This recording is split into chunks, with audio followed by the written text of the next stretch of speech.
안녕하세요. 채널 M&L의 밸류 크리에이터 김정길입니다. 오늘은 2020년 6월 21일 일요일이고요. 오랜만에 창업의 지혜 시리즈 도전 케이스 스타트업 지식재산 리그 사업 계획서 점검하기라는 주제로 여러분께 짧은 강좌를 들려드리도록 하겠습니다.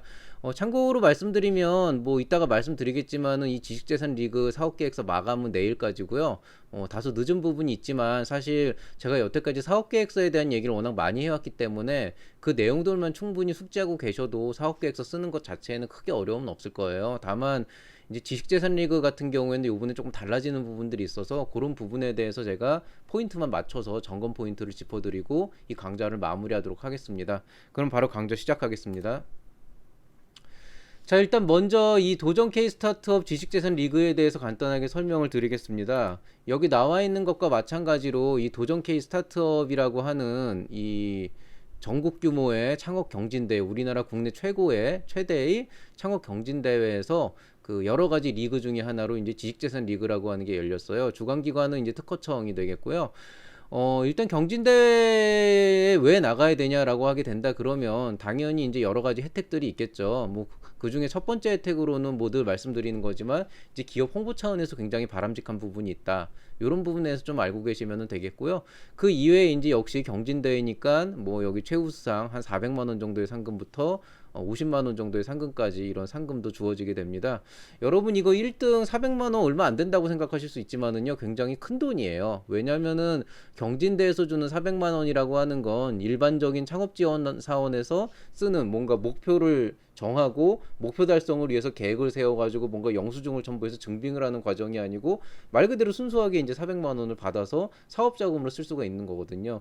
이런 조건 없는 비용이라고 하는 게 이런 경진대회 같은 곳이 아니면 쉽게 얻을 수가 없기 때문에 그냥 뭐 학생들이나 아니면은 그냥 뭐 심심풀이로 공모전 준비하시는 분들 같은 경우에는 그냥 돈이겠지만 용돈 정도겠지만 실제로 기업을 운영하시는 분들한테는 이렇게 조건 없는 400만 원이 우리 회사에 얼마나 값지게 쓰일 수 있는지 그거를 너무나 뼈저리게 깨닫고 계실 거예요. 그래서 이것도 굉장히 좋은 프로그램이니까 한번 관심 있는 분들은 참여를 해주시기 바라고요. 그 외에 이제 지원 및 혜택 사항을 보면은 지식재산 및 창업 역량 강화라고 하는 게 이제 다른 창업 리그하고 좀 차이점이 있습니다. 일단 뭐 교육 기회는 둘째 치고라도 제가 제일 관심을 갖고 있는 건 이제 IP 디딤돌이나 IP 나래, 그 다음에 특허 바우처 같은 건데요. 이런 지원 사업들은 실제로 여러분께서 갖고 계신 어떤 그 제품의 기술을 이제 지식재산권에 시킬 때, 즉 특허를 출원하거나 등록을 하는 과정에서 일정 부분의 비용을 지원을 해주는 사업이거든요. 생각보다 정부 지원 사업 중에서 이 특허를 위해서 지출할 수 있는 그런 사업들이 그렇게 많지가 않아요. 예전에 굉장히 많았는데 요즘 많이 없어졌고요. 이런데 연계가 돼가지고 가점을 부여받는 거는 굉장히 좋은 어떤 혜택이기 때문에 그 나름대로 의미가 있다고 생각을 할 수가 있습니다. 뭐 그 외에 뭐 기본적으로 특허 분석이나 IR 컨설팅 같은 것도 굉장히 의미 있는 사업이라고 볼 수가 있고요. 그 다음에 이제 여기 보시면은 이제 신보나 이런 데서 보유가 투자 검토를 한다고 되어 있는데요. 제가 사실 제일 관심을 갖고 있는 것은 이곳입니다. 인포뱅크라고 하는 곳인데 이제 국내에서 그래도 이제 창업 쪽 하면은 꽤 알아주는 굉장히 탑클래스에 있는 기업 중에 하나고, 그러니까 투자사 중에 하나고, 그 실제로 팁스 바우처도 갖고 있기 때문에 여러분께서 실제로 이 인포뱅크 쪽에 들어가시게 되면은요 굉장히 분위기 좋은 그런 이제 VC 환경에서 투자를 받으면서 팁스까지도 기대해 볼 수 있는 그런 굉장히 의미 있는 그런 어떤 혜택이라고 생각을 할 수가 있겠습니다. 그래서 관심 있는 분들은 꼭 한번 지원을 해보시기 바라겠습니다. 자, 일단 이 강의의 목적은 말씀드리지만은 뭐 사업계획서를 A부터 Z까지 어떻게 쓸 것이냐를 여기서 다루고 싶진 않아요. 왜냐면 이미 여기에 내고 싶은 분은 사업계획서를 다 쓰셨을 것이고 지금 정도면 이제 최종 점검을 앞두고 있는 단계이기 때문에 그 부분에서 여러분이 여기서 분명히 빠뜨렸을 부분, 그러니까 생각하지 못했을 부분들이 딱 하나 있어요. 그래서 그 부분을 제가 한번 말씀을 드릴 거고요. 나머지 뭐 사업성을 본다든가 시장 분석을 한다든가 이런 것들은 제가 지난번 혁신창업 리그에서도 굉장히 많이 얘기를 했기 때문에 오늘은 그냥 패스를 하고 그냥 정말 엑기스만 뽑아서 말씀을 드리도록 하겠습니다. 자, 일단 추진 절차를 보시면은요 원래는 이게 참가자 모집이 6월 15일까지였어요. 그래서 지난주 월요일에 끝났어야 되는데 이제 코로나19 확산 추이나 이런 여러 가지 문제들 때문에 6월 22일로 이제 변경이 돼서 내일까지로 마감이 바뀌었고요. 그에 따라서 이제 서면 평가와 피칭 선발과 이제 통합 본선이 이렇게 바뀌었습니다. 그리고 이제 여기서 여러분께서 이제 알고 계셔야 되는 것 중에 하나는, 그러면은 과연 이 지식재산 스타트업 경진대회는 기존에 있던 다른 창업 지원 사업 대비해서 어떤 부분을 우리가 어떤 혜택으로 볼 수가 있을 것인가, 이걸 고민을 해보셔야 되는데요. 일단 평가 항목을 보면은 굉장히 명확해요. 굉장히 명확한데 이런 겁니다. 여기 지금 보시면은 사업성, 시장성, 창업 역량, 이거면 다 똑같죠. 이건 뭐 볼 필요도 없어요. 뭐 사업성 결국에는 사업화 계획 볼 거고, 뭐 자금 조달 어떻게 할 거고, 시장이 어떻게 될 건지 볼 거고, 그 다음에 창업 역량은 이제 여러분 자신의 역량과 회사의 역량, 팀원의 역량을 볼 텐데요. 거기에 대한 배점들은 뭐 그냥 충분히 합리적이라고 돼 있고요. 다만 여기서 여러분이 초점을 맞춰야 되는 거는 이제 바로 이 기술 혁신성이라고 하는 부분이죠. 이 굉장히 크죠. 왜냐하면 일단 배점만 봐도 굉장히 큰데요. 35%, 35점이나 차지를 하고 있는데, 안에 있는 내용을 보면은 첫 번째야 뭐 특별히 문제가 없는 부분인데, 바로 이 부분. 그러니까 여기 있는 지식재산 권리성, 기술차별성, 참신성, 그 다음에 모방 가능성, 그 다음에 모방에 대한 극복성. 이 두 가지는 여태까지 어떤 창업 경진대에서도 다루지 않은 그런 부분이에요. 근데 실제로 이거는 왜 그렇게 되냐면은요. 이거는 사실 특허청에서 보통 그 기술에 대한 가치 평가를 할 때 주로 고민이 되는 부분이거든요. 그러니까 실질적으로는 다른 데서는 뭐 초기 창업에 대한 평가건 아니면 예비 창업에 대한 평가건 이렇게까지 딥하게 들어가진 않아요. 왜냐하면 일반적으로 기술 가치 평가를 한다는 거는 보통 일정 수준 이상의 어떤 자리를 잡은 기업들을 대상으로 하는 경우가 많기 때문에 지금 당장 여러분이 이런 것들에 대해서 고민할 필요는 없는데요. 뭐 기술보증기금이나 다른 곳에 기술가치 평가를 이제 종종 수행을 하는 저로서는 이 부분에 대해서는 많은 분들이 착각을 하고 있는 부분들이 실제로 있어요. 그래서 그런 이제 세부 내용에 대해서만 오늘 좀 짚어드리도록 하겠습니다. 자, 일단 뭐 온도의 차이다라고 해서 그 창업 지원 사업과 창업 경진대는 어떻게 다른가, 여기에 대해서 뭐 이제 제가 말씀을 드리고 싶은데요. 뭐 늘 말씀드리지만 기술성, 시장성, 사업성이 우수한 좋은 아이템은 항상 높은 평가를 받습니다. 다만 이제 지원 사업과 경진대의 차이점이라고 얘기를 한다 그러면은 어떻게 됩니까? 지원 사업은 일정 기간 동안 사업화 자금을 지원받고, 그렇기 때문에 사업화 자금을 어떻게 쓸지 그 용도를 알려야 되고 증빙이 필요하고, 그 다음에 나중에 성과보고의 발표를 통한 평가 과정이 수반되기 때문에 그 주어진 협약 기간 동안에 어떤 성과 목표를 제시했고, 그걸 이제 달성하기 위해서 어떠한 계획을 수립했고 예산을 어떻게 배정했느냐가 되게 중요한데요. 창업경진대회는 일단 창업기업을 선정한 다음에 상금을 주고 혜택 지원하는 걸로 일단 그 경진대회 목적이 끝납니다. 그렇기 때문에 상금을 받고 난 이후에 그걸 가지고 어떻게 활용을 했는지 그런 것들에 대한 보고해야 될 의무사항 같은 게 존재하지 않고요. 그렇기 때문에 아무래도 이거는 그 협약 기간이라고 하는 그런 관점보다는 창업 아이템이 진짜 향후 어떻게 성장을 할 것인가, 그 다음에 신청 기업은 향후에 어떤 모습이 되어 있을 것인가, 여기에 좀 더 많은 그 초점을 맞추고 있어요. 그래서 그런 부분에 대해서 좀 더 초점을 맞춰서 경진대회는 준비를 해야 된다, 이런 말씀을 드리고 싶고요. 뭐 이 부분은 저번에 혁신창업리그에서도 뭐 똑같이 말씀을 드린 적이 있어서 넘어가도록 하겠습니다. 자, 그 다음에 이제 첫 번째로 나오는 게 이제 본편이죠. 사업계획서를 실제로 이제 작성을 해서 제시를 해주셔야 되는데요. 몇 가지 특이사항을 말씀드리겠습니다. 일단 제일 먼저 보이는 분량, 10페이지 이내로 작성이라고 얘기가 되어 있는데요. 이게 작성이죠. 그러니까 10페이지 이내, 내외도 아니고 10페이지 이내니까 아무리 많아도 10페이지 안쪽으로 들어가라는 얘기고요. 보통은 근데 뭐 예비 창업 패키지도 초기 창업 패키지도 심사위원들이 그렇게 분량을 철저하게 지키지는 않았어요. 그래서 뭐 7페이지 내외로 작성이라 그랬는데 15페이지 등 20페이지 낸 분들도 그냥 평가는 들어갔었고, 뭐 심지어는 지난번 초기 창업 패키지 같은 경우에는 뭐 작성 권장이라고 해가지고 뭐 권장이라고 했으니까 그 이상 써도 상관은 없다 이렇게 하고, 오히려 그걸 가지고 뭐 나중에 막 이의 신청 나왔을 때 그거 가지고 뭐 이렇게 막 핑계 아닌 핑계를 대는 그런 이제 주관기관도 봤었는데요. 근데 이제 이번 같은 경우는 조금 달라요. 왜냐면은 지식재산 스타트업 경진대회가 지금 1회입니다. 1회란 얘기는 심사위원들이 어떻게 올지 모르겠다는 얘기고요. 아마 제 생각에는 한 반 정도는 변리사일 가능성이 크고, 변호사가 있을 거고, 그 다음에 회계사나 이제 기타 VC나 이런 사람들이 조금 들어오게 되겠죠. 근데 어쨌든 특허청 프로를 가지고 이용을 하기 때문에 어떤 평가위원들이 올지 모르고요. 그럼 평가위원들이 이 10페이지 이내라고 하는 부분에 대해서 어떻게 받아들일지 모르겠어요. 뭐 너무 적다고 탈락을 시킬 수도 있고 너무 많다고 약간 반감을 가질 수도 있는 부분도 있고요. 근데 또 전혀 개의치 않을 수도 있거든요. 그래서 이 부분에 대해서 제가 오늘만큼은 조금 확답을 못 드리는데 어쨌든 간에 10페이지 이내니까 가능하면 맞춰주시는 게 좋을 것 같고요. 그리고 제 생각에는 뭐 창업경진대 사업계획서를 쓰는데 10페이지 이내면은 굉장히 충분하다고 생각을 해요. 그래서 그 이상 쓰는 게 크게 의미는 없다라고 생각이 되는데요. 뭐 그럼에도 불구하고 부족하다고 생각하신다면 그건 스스로 판단을 하고 알아서 진행을 해주시기를 바라겠습니다. 자, 그 다음에 여기서 굉장히 중요한 게 있는데요. 원래 이 사업계획서에서 요약 부분은 제가 뭐 하도 강조를 해서 특별히 말씀드릴 사항이 없기는 해요. 근데 이번엔 조금 예외적으로 나와 있는 게 이 국민 참여 심사 자료로 활용한다라고 하는 이 내용이 들어가 있거든요.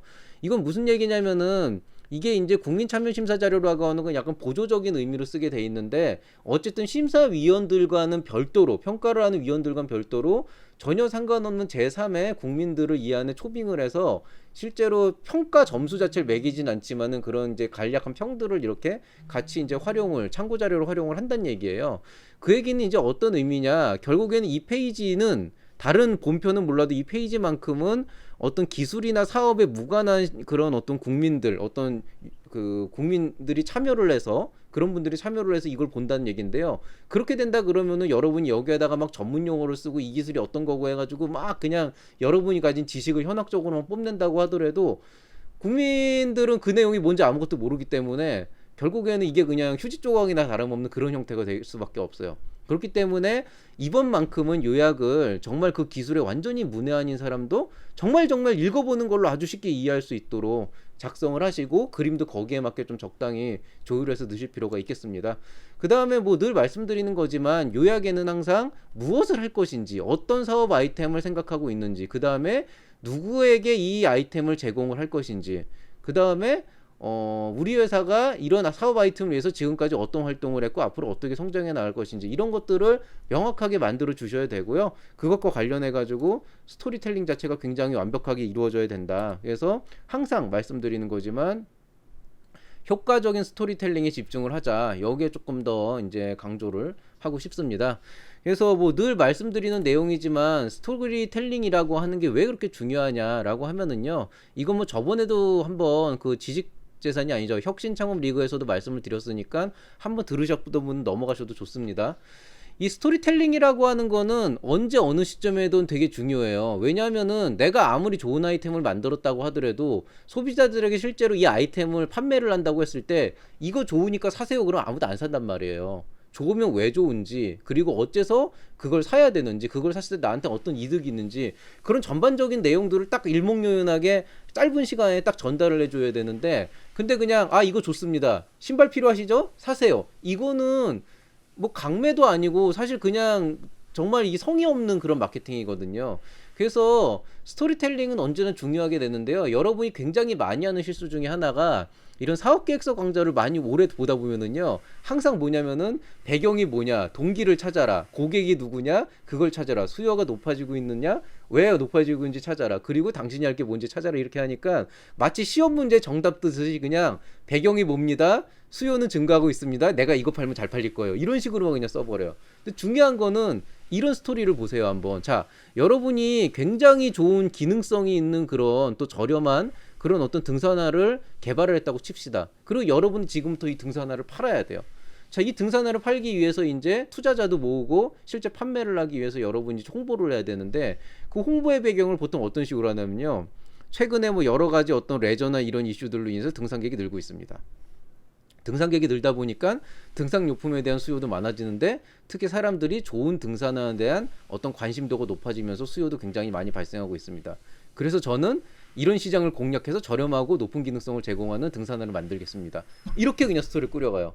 특별히 문제될 게 없는 스토리인데요. 근데 되게 매력적이지 않은 스토리가 됩니다. 왜냐하면 등산화 없다고 등산 못하는 거 아니에요. 사실 구두 신고도 할 수 있는 거거든요.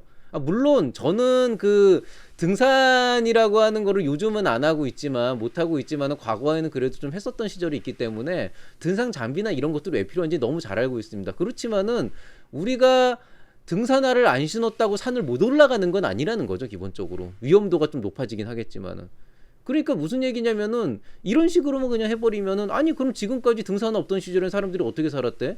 이런 식의 이제 반발감이 생긴다고요. 자, 그러면은 여러분들께서 만약에 이 등산화라고 하는 아이템을 가지고 사업화를 생각하고 있다라고 생각을 한다면, 그러면은 어떤 방식의 스토리텔링이 이루어져야 되는지에 대해서 한번 말씀을 드리겠습니다. 일단 뭐 혁신 창업 리그 때도 마찬가지로 말씀을 드렸었는데요. 이 순서 자체는 괜찮아요. 등산객이 늘고 있고 등산화에 대한 수요가 높아지고 있고 나는 어떤 등산화를 만들겠다. 이 타임라인이나 이 스토리라인 자체는 굉장히 괜찮은데요. 문제는 이 각각의 항목들에 대한 연결고리가 뚝뚝 끊기는 경우가 있거든요. 그 연결고리를 어떻게 부드럽게 이어갈 것인가에 대해서 고민을 해주셔야 됩니다. 그래서 뭐 예를 들어서 등산객이 늘고 있다면은 도대체 그 이유는 무엇인지, 그리고 도대체 어떤 형태의 등산객이 늘고 있는지, 이게 일단 말이 나와야 실제로 타겟 고객이 정의가 되거든요. 그리고 나서 이제 여러분들께서 그럼 등산화에 대한 수요가 늘어나고 있다 그러면 왜, 어째서 그 수요가 높아지고 있는지, 그리고 현재 그 등산화에 대한 수요가 높아지고 있지만 당면하고 있는 문제점, 이거 스펠링 틀렸네요. 당면하고 있는 문제점은 과연 어떤 것들이 있는지, 그런 것들에 대해서 한번 고민을 해주셔야 되고요. 그리고 그런 고민거리가 왜 아직까지 해결이 안 되고 있으며 사람들이 어떤 부분에 대해서 목말라 하는지, 즉 어떤 요소가 있으면 기꺼이 지갑을 열고 이 물품을 구매하려고 할 것인지, 그런 것들에 대한 어떤 내용을 말씀을 해주셔야 돼요. 그러고 나서야 비로소 여러분께서 우리는 기존의 제품에 없었던, 기존의 시장에 없었던 그런 굉장히 저렴하고 좋은 기능성을 제공하는 등산화를 만들겠다라고 하는 이 마지막 말이 힘을 얻게 되는 겁니다. 그렇기 때문에 이 스토리 라인이 사실 뻔해도 상관없어요.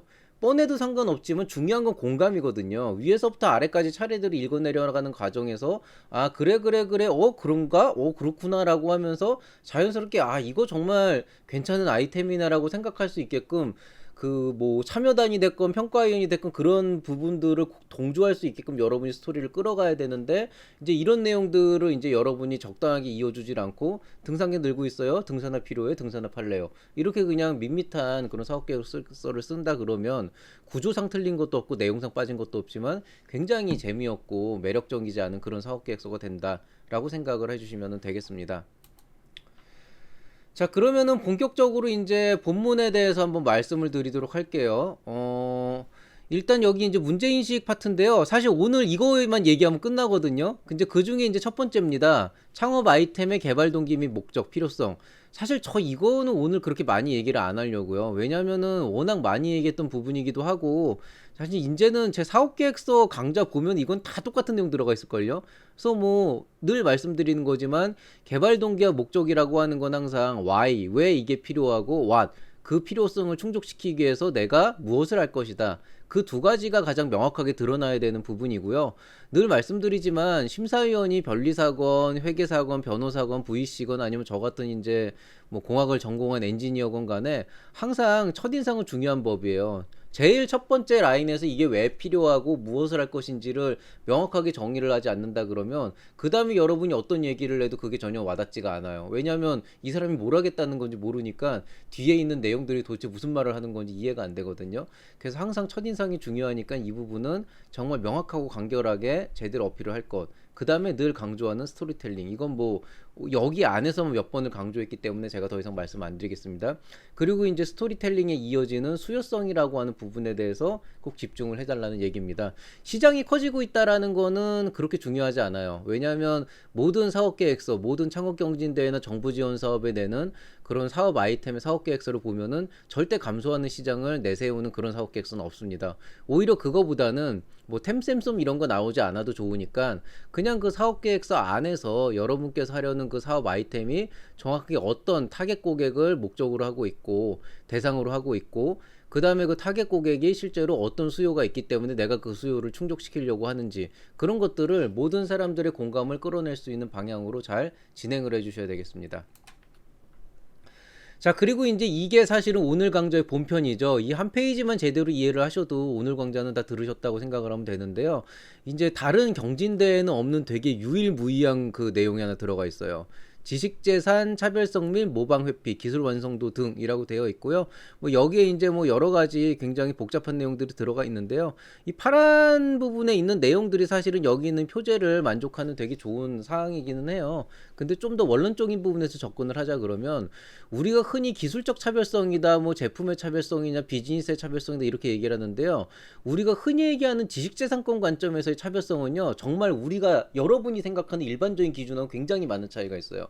왜냐면은 사업적 차별성이다라고 한다 그러면은 기술적으로 큰 격차가 나거나 다르지 않아도 어떤 비즈니스 모델상으로 커버할 수 있는, 여러분이 뭐 유통망을 확보하고 있다든가 이미 이 시장에 대해서 엄청나게 큰 도메인 난리지를 갖고 있다든가 그런 것들을 어필할 수가 있거든요. 근데 이거는 지식재산 리그이기 때문에 어디까지나 특허를 보유하고 있는 기업들이 자신의 특허를 사업화하는 과정에 있어서 나오는 어떤 그런 그 사업성과 시장성을 얘기를 하고 있는 거고요. 그렇게 된다 그러면 이 차별성도 철저하게 지식재산권 관점에서 좀 풀어나갈 필요가 있어요. 실제로 이름도 그렇잖아요. 그러면은 지식재산권 관점에서 차별성은 어떤 거냐 이거예요. 보통 여러분이 그 특허의 성립 요건이라고 하면은 많이들 나와 있는 내용들이 있어요. 네 가지가 있는데 뭐 신규성, 지분성, 뭐 상업적 이용 가능성, 그리고 앞에 또 하나가 있는데요. 제가 지금 갑자기 기억이 안 나네요. 그 특허에 관련된 강좌는 제가 나중에 따로 열어드릴 거예요. 근데 제가 굳이 그 강좌를 지금 여기서 언급을 하지 않더라도 여러분이 책을 찾아보거나 인터넷을 찾아보거나 아니면 다른 유튜브 강좌를 봐도 특허 안에서 신규성이라고 하는 것과 진보성이라고 하는 것들이 얼마나 중요한 요소고, 이게 실제로 특허의 심사 과정에 있어서 얼마나 그 핵심적인 역할을 차지하고 있는지는 다들 아실 수가 있을 거예요. 이 관점에서 여러분 기술 아이템의 차별성을 분명하게 제시를 해줘야 됩니다. 그냥 뭐 예를 들어서 기존에 있던 제품들은 이렇게 썼는데 내가 만드는 제품 이렇게 썼으니까 다르다, 이거는 정말 의미가 없어요. 신규성이라고 하는 거는요, 기본적으로 여태까지 해당 내용이 공개된 적이 있는가 없는가를 따져요.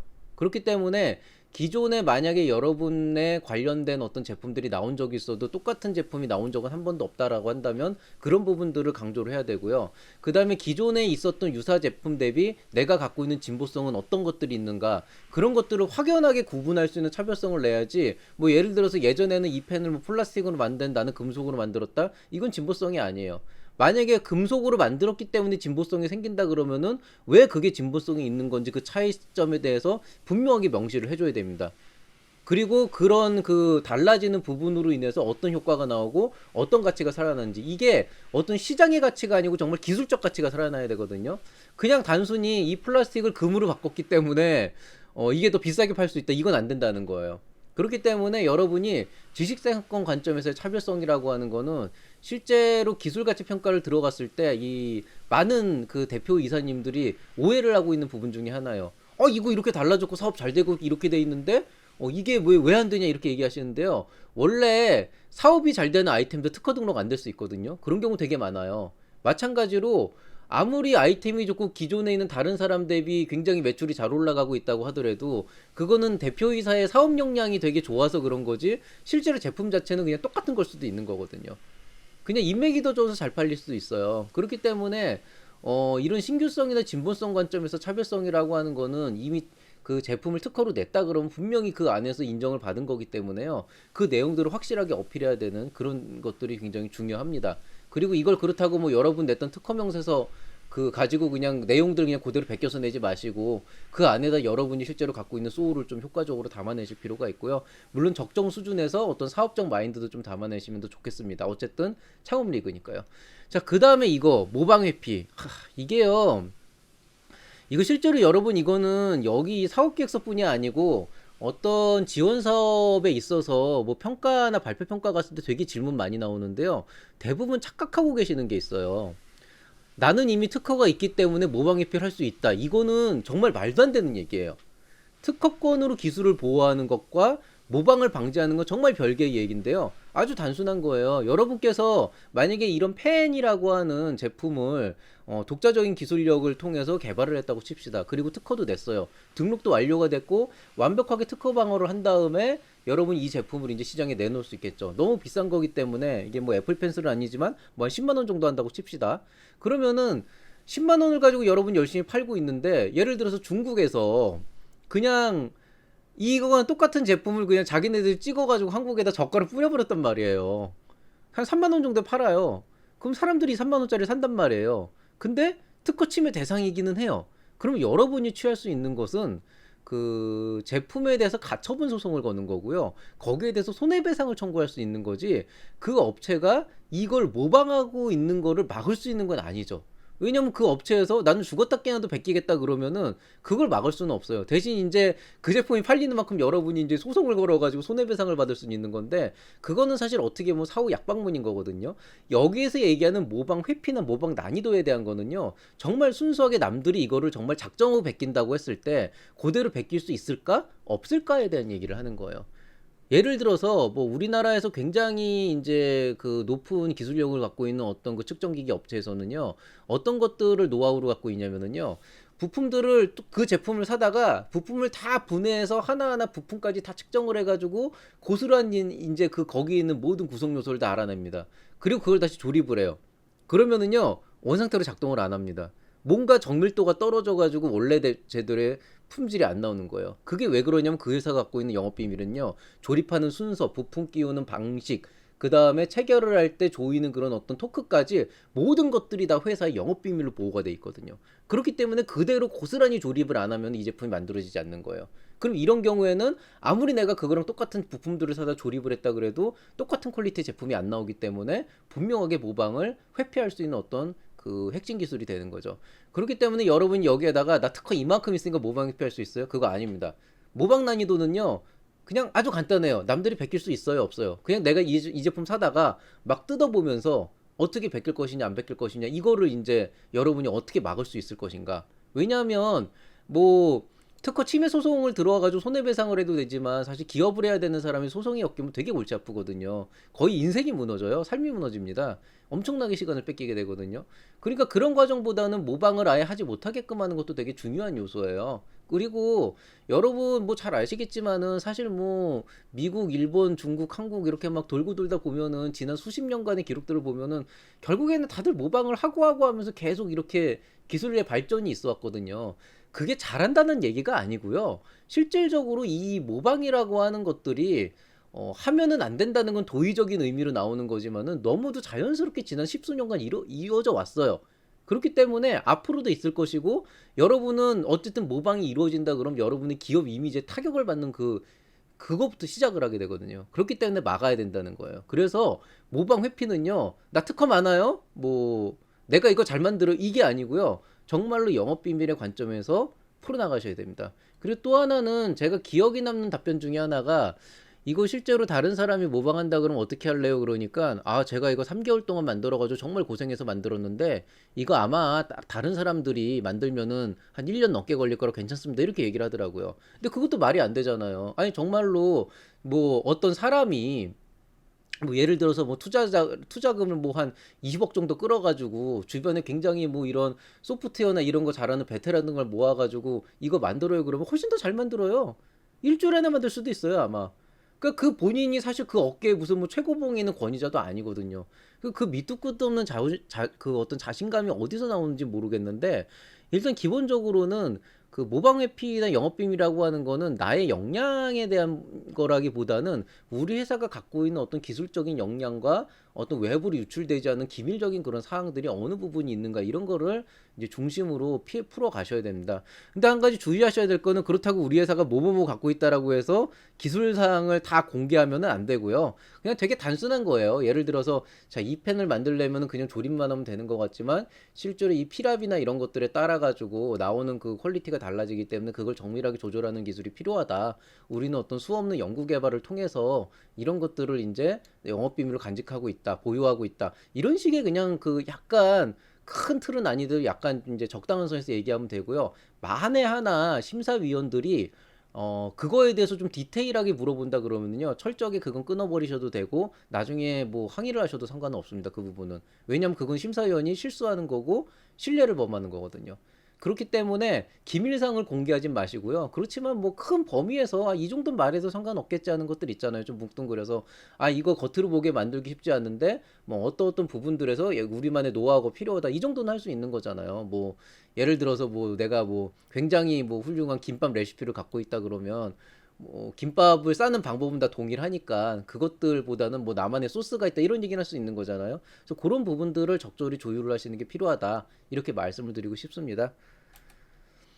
뭐 그 외에는 이제 뭐 늘 말씀드리는 이제 시장성과 수요성에 대한 얘기인데요. 이거는 이제 아까 말씀드렸듯이 시장 규모가 그냥 성장을 하고 있다라고 하는 것과 실제로 사람들이 내 아이템을 살 것이다라고 하는 그 수요 증가는 완전 다른 얘기이기 때문에 소비자가 어째서 내 아이템을 구매할 수밖에 없을까? 이 부분에 대해서 좀 어필을 잘 해주셔야 되고요. 어, 일단 뭐 여러분이 실제로 시장 조사를 통해 가지고 여러분 스스로가 느끼고 있다고 하더라도 상대방한테 그거를 제대로 전달을 못 한다면은 사실은 여러분이 전달 능력이 떨어지는 거예요. 그렇기 때문에 그 방안에 대해서 고민을 좀 많이 해보시고요. 늘 말씀드리지만은 평가라는 사람도 또 국민 평가자로 참여하는 분들도 제2의 소비자라는 사실을 잊지 마십시오. 그 사람들이 사기 싫은 제품이라면 다른 사람도 살 생각이 없는 거라고 생각하시는 게 좋습니다. 자, 뭐 끝으로 다시 말씀을 드리자면은 이제 항상 말씀드리는 거지만 남의 얘기하지 마시고요. 꼭 뭐 제가 이렇게 쓰라고 시켰어요. 뭐 아니면은 뭐 어디서 이렇게 쓰면 된다 그랬어. 이렇게 생각해가지고 그냥 그거대로 이렇게 막 시험 문제 풀듯이 답 쓰시지 마시고요. 항상 내가 하고 싶은 얘기는 무엇인가? 내가 내 아이템에 대해서 어떤 마인드를 갖고 있고 이 아이템으로 나는 어떤 세상을 꿈꾸고 있는가? 그런 정말 나만의 얘기를 좀 풀어가시는 그런 고민을 많이 해보시기 바라고요. 뭐들 말씀드리지만 지금까지 이 정도로 여러분께서 특허를 낼 정도로 사업을 해왔다 그러면 그만큼 하고 싶은 말도 많잖아요. 그런 내용들을 한번 풀어보시는 것도 되게 좋습니다. 그리고 늘 말씀드리지만은 이건 경진대회니까요. 페스티벌이잖아요. 페스티벌이니까 너무 이렇게 막 목숨 걸고 하는 것보단 좀 즐긴다는 마음으로 좀 여러분이 좀 자신감 있게 그 경진대회에 임하시면은 좋겠다는 생각을 합니다. 제가 여기까지만 말씀을 드리고 사실 그 기술성 그 뭐냐 아까 모방 난이도나 이런 쪽 부분 이후에는 사업성하고 시장성하고 뭐 역량 이런 걸 적는 부분인데요.